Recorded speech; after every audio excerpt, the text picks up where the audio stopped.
नमस्कार, मैं जेनिफर धूरी आज आपको न्यूट्रिशन काउंसलिंग कोर्स के ह्यूमन एनाटॉमी के पहले सेशन में स्वागत करती हूँ। आज हम ये सीखेंगे कि हमारा शरीर किन किन तत्वों से बना हुआ है, उनका कार्य क्या है, उनकी महत्वपूर्णता क्या है।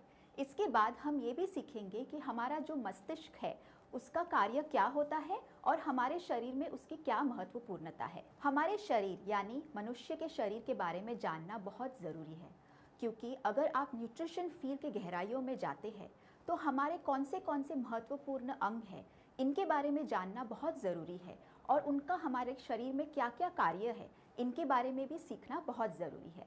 आज हम सबसे पहले सीखेंगे कि हमारा शरीर किन किन तत्वों से बना हुआ है। हमारा शरीर 4 तत्वों से बना हुआ है। सबसे पहला पानी, दूसरा हड्डियाँ, तीसरा मसल्स यानी मांसपेशियाँ, चौथा चर्बी यानी फैट्स या वसा। अब हम फिर से इसको दोहराते हैं। सबसे पहले पानी, दूसरा हड्डियाँ, तीसरा मसल्स और चौथा फैट्स। ऐसा माना जाता है कि हमारा शरीर 60% पानी से बना हुआ है। हमारे शरीर में मसल्स की मात्रा 36 से 45% होती है और फैट्स की मात्रा 20 से 25%। अब ये जो मसल्स है ये हमारे दोस्त होते हैं और जो फैट्स है ये हमारे दुश्मन। यानी कि अगर दुश्मनों की मात्रा बढ़ जाए, यानी कि हमारे शरीर में फैट्स की मात्रा एक लिमिट के ज़्यादा बढ़ जाए, तो ये हमारे शरीर को हानिकारक हो सकता है, यानी हमारे शरीर को बहुत सारी बीमारियां लग सकती है। यानी अब हमें ये समझना है कि अगर चर्बी की मात्रा यानी फैट्स की मात्रा हमारे शरीर में लिमिट से ज़्यादा बढ़ जाती है, यानी 20 से 25% से ज़्यादा बढ़ जाती है, तो ये हमारे लिए अच्छी बात नहीं है। तो अभी हमें ये देखना है कि अगर हमें स्वस्थ रहना है और हमें बीमारियों से दूर रहना है तो हमारे शरीर में मसल्स और फैट्स की मात्रा एक संतुलन में होनी चाहिए।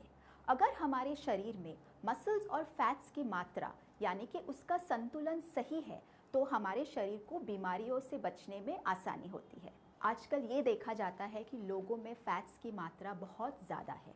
अब फैट्स की मात्रा ज़्यादा तो है ही, साथ ही साथ मसल्स की जो मात्रा है वो बहुत कम है। इसका मतलब ये कि हमारे शरीर में दुश्मन ज़्यादा है और दोस्त कम। अब दुश्मन ज़्यादा हो गए तो हमारा शरीर स्वस्थ नहीं रहता, हमें बीमारियां लगती है। अब अगर हमें स्वस्थ रहना है और बीमारियों से दूर रहना है तो हमें मसल्स और फैट्स दोनों में बैलेंस रखना है, यानी दोनों का संतुलन बनाए रखना है। तो अब हमने ये देखा कि हमारे शरीर को स्वस्थ रहना है तो मसल्स और फैट्स दोनों की मात्रा सही होनी चाहिए। अब हमारे मन में ये प्रश्न उठता है कि सही मात्रा मसल्स और फैट्स की क्या है। तो फैट्स यानी चर्बी हमारे शरीर में पुरुष हो या महिला हो 25% से कम होना बहुत ज़रूरी है। तो अब हमने क्या सीखा कि अगर हमें स्वस्थ रहना है तो हमें फैट्स की मात्रा 25% से कम रखना बहुत ज़रूरी है। अब हम आते हैं मसल्स पे। मसल्स की सही मात्रा क्या है? मसल्स की सही मात्रा पुरुषों में और महिलाओं में अलग अलग होती है। पुरुषों में मसल्स की मात्रा 45% से ज़्यादा होनी चाहिए और औरतों में मसल्स की मात्रा 36% से ज़्यादा होनी चाहिए। अब हम वापस थोड़ा रिपीट करते हैं। फैट्स की मात्रा हमारे शरीर में 25% से कम होनी चाहिए। मसल्स की मात्रा पुरुषों में 45% से ज़्यादा होनी चाहिए और मसल्स की मात्रा महिलाओं में 36% से ज़्यादा होनी चाहिए। अब हमने ये सीखा कि अगर हमारे शरीर को स्वस्थ रखना है तो हमारे शरीर में फैट्स और मसल्स दोनों का संतुलन बनाए रखना बहुत ज़रूरी है।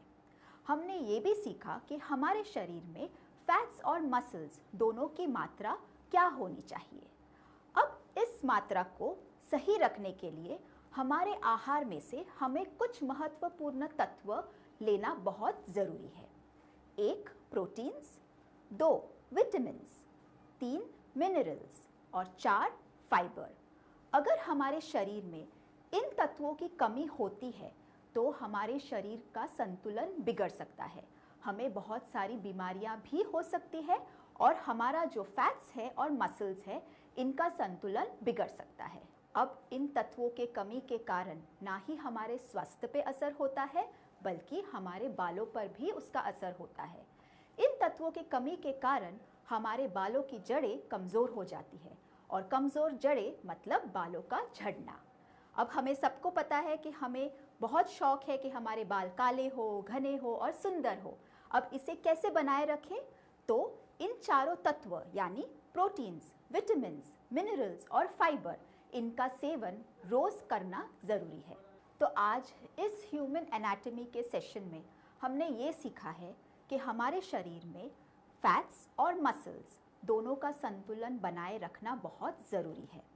हमने ये भी सीखा है कि इस संतुलन को बनाए रखने में 4 तत्वों की बहुत ज़्यादा आवश्यकता है: प्रोटीन्स, विटामिन्स, मिनरल्स और फाइबर। ये हमारे आहार में रोज़ लेना बहुत ज़रूरी है।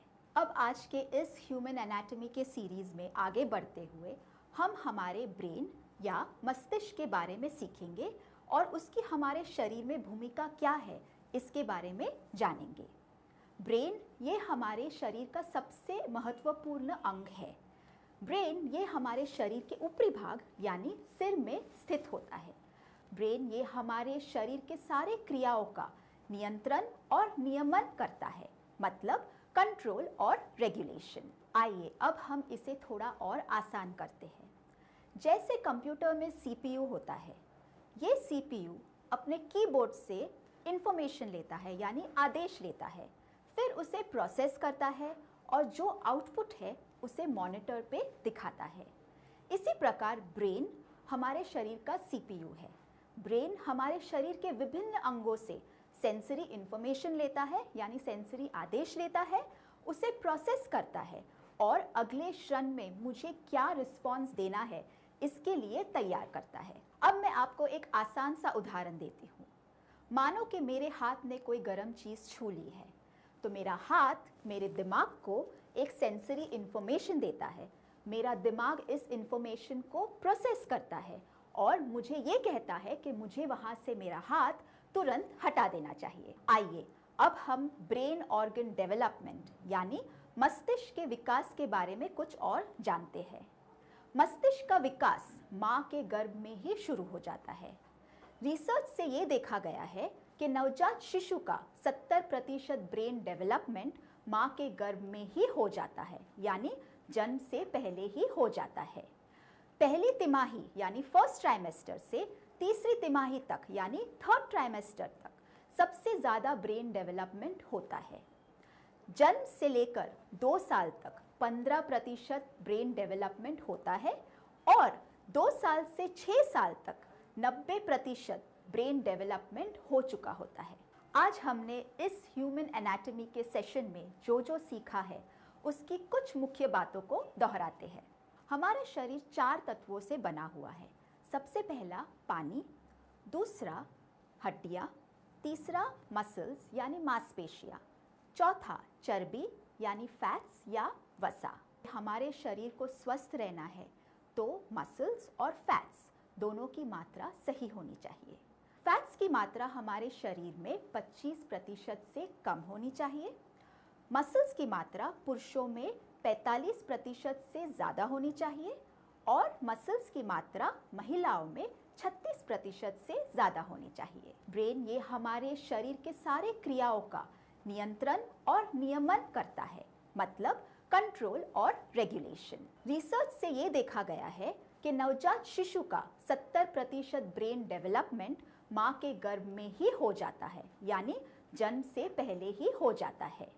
जन्म से लेकर 2 साल तक 15% ब्रेन डेवलपमेंट होता है। 2 साल से 6 साल तक 90% ब्रेन डेवलपमेंट हो चुका होता है। आइए अब आज के इस ह्यूमन एनाटॉमी सेशन के प्रश्न और उत्तर का अभ्यास करते हैं। प्रश्न 1, हमारा शरीर कितने घटकों से बना है? हमारा शरीर 4 घटकों से बना है: पानी, हड्डियाँ, मसल्स और फैट्स। प्रश्न 2, हमारे शरीर में फैट्स की कितनी मात्रा सही होती है? हमारे शरीर में फैट्स की मात्रा 25% से कम होनी चाहिए। प्रश्न 3, हमारे शरीर में मसल्स की सही मात्रा क्या होनी चाहिए? हमारे शरीर में मसल्स की सही मात्रा पुरुषों में 45% से ज़्यादा और महिलाओं में 36% से ज़्यादा होनी चाहिए। प्रश्न 4, माँ के गर्भ में बच्चे का कितना ब्रेन डेवलपमेंट हो जाता है? माँ के गर्भ में बच्चे का करीबन 70% ब्रेन डेवलपमेंट हो जाता है। प्रश्न 5, जन्म से लेकर 2 साल की आयु तक बच्चे का कितना ब्रेन डेवलपमेंट होता है? जन्म से लेकर 2 साल की उम्र तक बच्चे का करीबन 15% ब्रेन डेवलपमेंट हो जाता है। प्रश्न 6 साल तक होते होते बच्चे का कितना ब्रेन डेवलपमेंट होता है? 6 साल के होते होते बच्चे का करीबन 90% ब्रेन डेवलपमेंट हो जाता है।